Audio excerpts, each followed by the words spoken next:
রাজনৈতিক ব্যক্তিত্ব, বাংলাদেশের যুব আন্দোলনের, যুব সংগঠনের এক সময় তুখোর যুব নেতা, যুবদলের সাবেক সভাপতি, বিএনপি চেয়ারপারসনের উপদেষ্টা মোয়াজ্জেম হোসেন আলাল ভাই সহ অতিথিবৃন্দ এবং সুধীমণ্ডলী,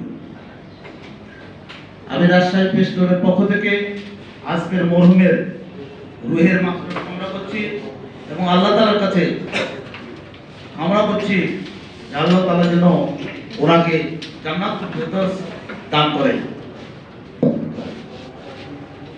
আমি বক্তব্য আজকে স্মরণ সভায় দীর্ঘায়িত করব না, কারণ আমাদের অতিথিবৃন্দ বক্তব্য দিবেন।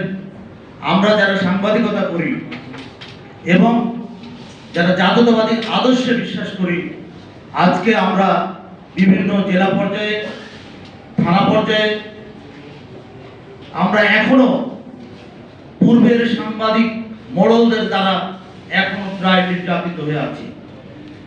আজকে বাংলাদেশের অনেক বড় বড় নামদারি পত্রিকার দায়িত্বশীল পদে আমাদের জাতীয়তাবাদী সাংবাদিক নেতারা দায়িত্বে আছেন, কিন্তু আজকের এই ফ্যাসিবাদ বিরোধী এবং ফ্যাসিবাদ বিরোধী গণতান্ত্রিক সরকার বাংলাদেশে অবস্থান করছেন একটি ষড়যন্ত্রের অংশ। একটি হচ্ছে রাষ্ট্রীয় আন্তর্জাতিক ষড়যন্ত্রের মিডিয়া কুয়ের মাধ্যমে